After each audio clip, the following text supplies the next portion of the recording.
This one might have been tight, but I was never in doubt because we've been here before this season. I mean, the Eagles just seem to play well in close games, and despite the slow starts, man, when they put their foot on the gas, they are out of there. So many things, didn't go well for us in the early going. I mean, the offense coming out and trying to be somebody who they're not, and then finally, sticking to the formula. Let the main thing be the main thing.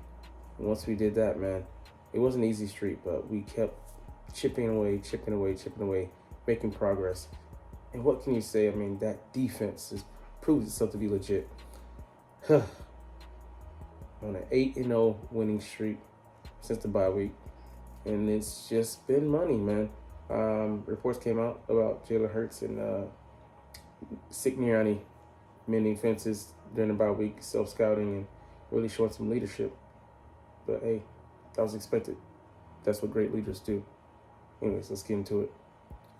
What's up? It's your boy Cintron. Come back to another analysis video. Kid you not, that's a real name.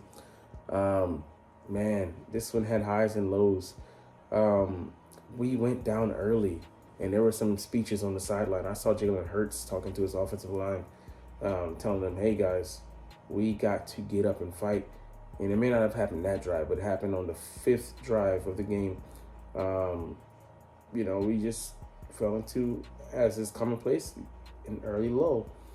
And, we were having 3 and outs, man, kicking the ball back to that, Baltimore Ravens offense and just, letting them have free cracks at our defense.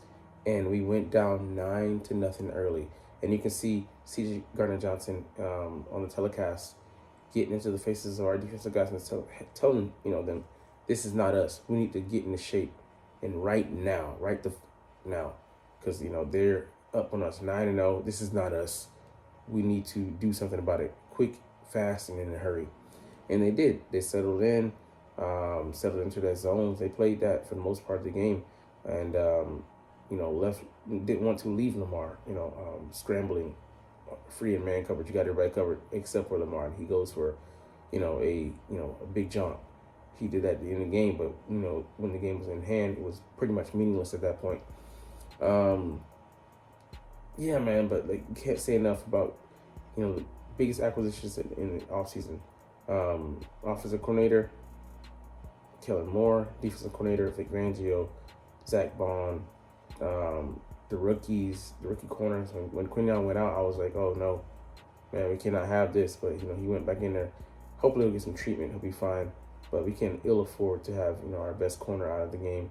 We're doing fine without Slay because we have a stock of guys out there. When Quinyon left the game, what's his name? Not Aaron Glenn. He's a defensive coordinator now. Number 22 out of Georgia. Can't even think of his name right now. He came in and he played his fair share of snaps, and then Quinyon quickly came back out there, and we resumed the internment of Quinyon Bay. Quinyon Guantanamo Bay. Anyways, but you can't say enough about the performance of our line, the performance of our linebackers. I mean, the quarterbacks. Everybody was in concert, and to keep a talent like Lamar Jackson chained, you need all 11 guys playing in concert, and they did just that. Keyed off by that man in the middle, 98, Jalen Carter. I mean, what he did blowing up that jet sweep when nobody else was looking, everybody else was flowing, and he identified, hey, you, Zay Flowers, you got the ball, right? Come here, boy. I mean, he just corralled him real quick. And Zay was like, oh, shit. You could see his life flash before his eyes. He was like, I'm really going to die today. I'm going to get unalived. But, I mean, it was spectacular. And a Ravens team that came in, I think, with, was it 6 holding penalties? Or something ridiculous.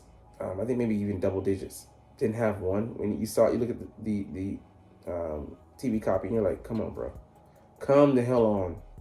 Right? They're not calling any of this And what Seth Jordan said rings true. I hope that Nick Sirianni and his coaches submit some of these plays to the NFL and tell us, to get clarification on what the hell is this. Because, what do we have to do to get a holding call? This crew had called the fourth most holding call plays and didn't call any. I saw a joke in the comments. Someone said it was the refs and the Ravens versus the Eagles and Justin Tucker.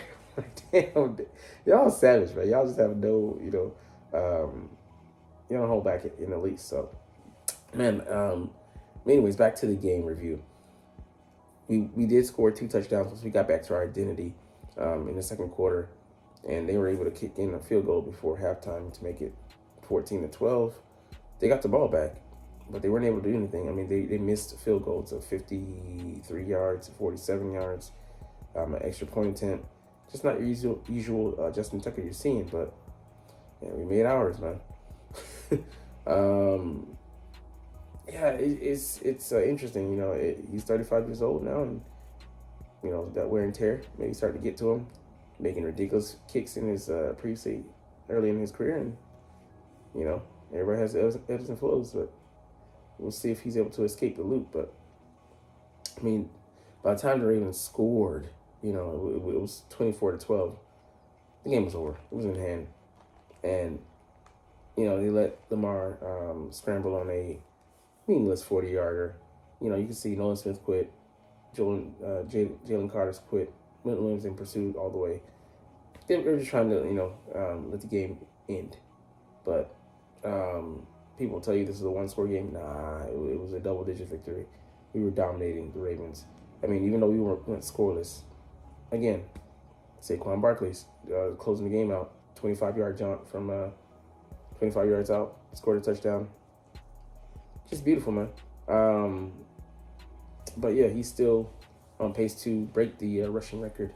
We'll see if he makes it. But let's get into some of the final details of the game. So our second half of the video, Eagles versus Ravens, the good, the bad, and the ugly.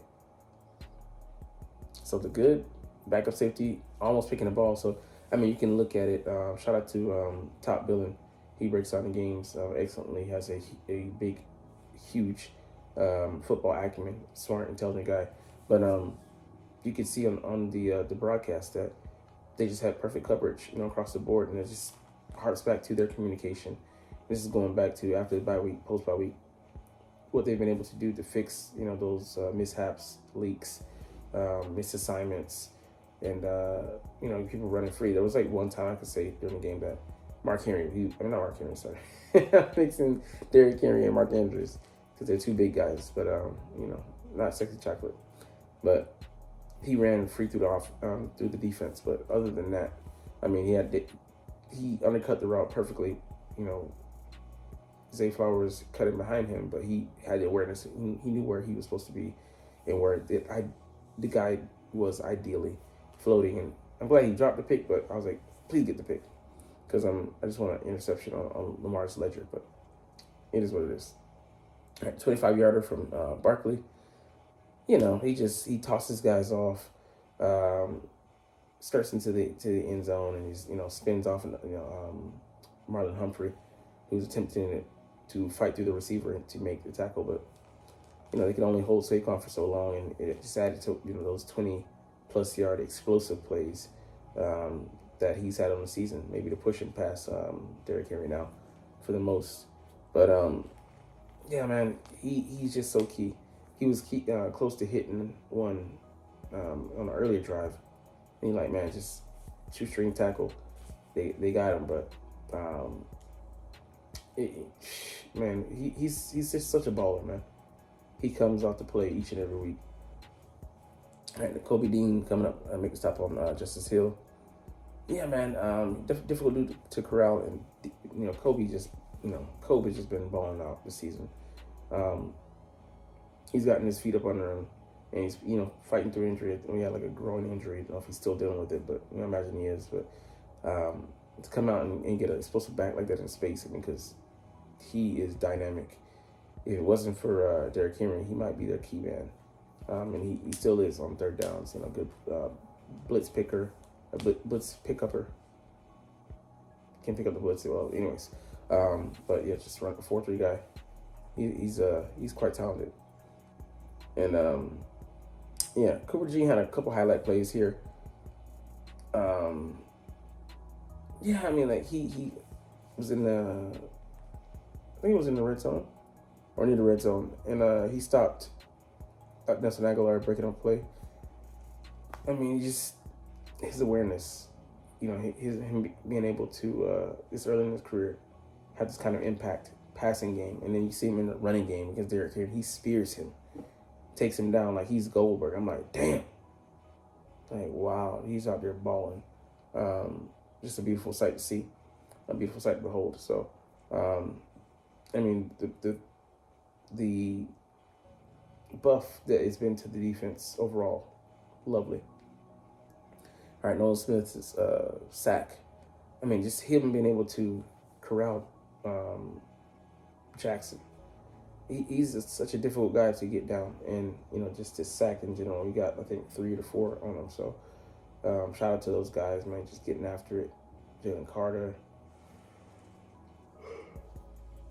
Sorry, excuse me. I mean, yeah, there's other ball. Yeah, the second quarter definitely, like I said, we got back to what we were supposed to be doing, putting the defense in a bind instead of. I love what Cintron said. Said it perfectly. Instead of giving option, giving the defense an option to contemplate, which like I said many weeks ago, the RPO, basically play action for you dummies out there who don't really recognize it for what it is. Clearly, obviously, it's a run pass option, which is what play action is, which is just a dedicated, you dedicated on the spot to doing it. Whereas, RPO, it depends, which gives you more leverage. But it can be more risky. But like I said, like, coming out here trying to just pass the ball or just run the ball makes it obvious, and easier to defend. But when you make it, muddy the waters and, pull that ball out there, defense out to, to make sure that they're where they're supposed to be, have men allocated to the spots that they need it. If they come up light, like we made them do, and made them pay for it later on. Oh, you're going to go with Saquon? Oh, let's just let Hurts run it. You're going to do the opposite? Saquon's going to need the ball. And you put them in a difficult situation. Yeah, and the false start. I mean, but they didn't call out on us all game, so I don't even want to hear that. And then Zach Bond shooting the gap. I mean, just taking down Derrick Henry. I mean, there were times when you saw that they stopped him from getting the head of steam, and just took his legs from under him, or just grabbed him and crowded him, and then help got there, and then other guys were ping ponging him, and then Zach with that half sack he shared with Jalen Hunt, crowning Lamar. I mean, like I said, it's not an easy task, and they were able to hold him, rein him in. Because we do have a less mobile, guy out there that we do practice against, but it was just lovely to see regardless. The touchdown reception to Dallas Goedert, I love how he was flowing up against the grain, and Jalen Hurts gets it to him, and he just allows him to operate in space and run it in, dragging Kyle Hamilton, his carcass right behind him. Jalen Carter. I mean, like I said, the play that he recognized, the kind of trick play. Nobody else is on it but Jalen. I'm like, damn, bro. Like, he's on it. He's, keying, reading his keys, assessing, and understanding the disturbance in the force when it's there. Third quarter, yeah, you just got to get better. And, like, I question, some of the play calling today. What were we doing, and why we're not trying to take advantage of certain things, making it overly complex. Like, some of the things we just got, a slant to AJ. Went to him like on 3 catches on 1 drive. I mean, take advantage of it. Yeah, I mean, like, some of the one-on-ones, want back. Travis Jones is a good guy, but, some of these, just technique, discipline, and, leverage. All those things are important for offensive linemen to understand.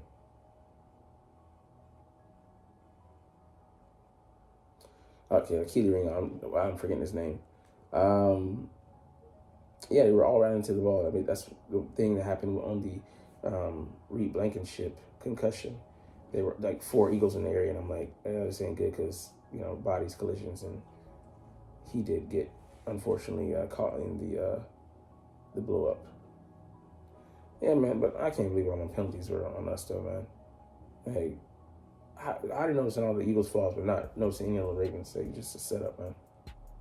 And the first quarter, yeah, definitely was pretty bad. If it's not for our defense, if this was last year, we handily lose this game.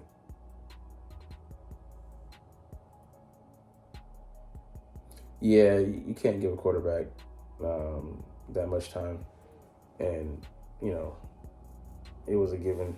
Reed was faced with a mismatch in Mark Andrews, and he high pointed the ball.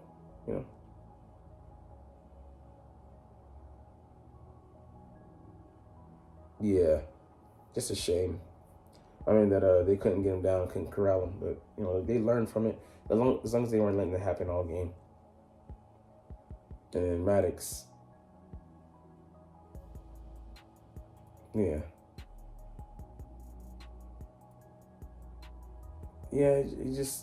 it's sad that he's come. He used to be one of the best slot corners we've ever had, and then he's regressed to this, a grabby guy, who doesn't have confidence in himself and has to resort to penalties. And, that results, that stems from his lack of trust in, his abilities.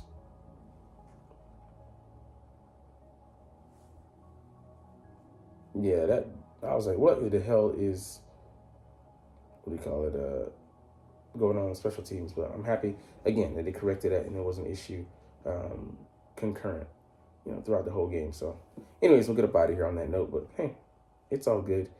I love making these videos, and I love talking about the freaking stinking Philadelphia Eagles. So, we'll jump into this officially, but as always, it's Fly Eagles, fly and let motherfucking go. Like, comment, share,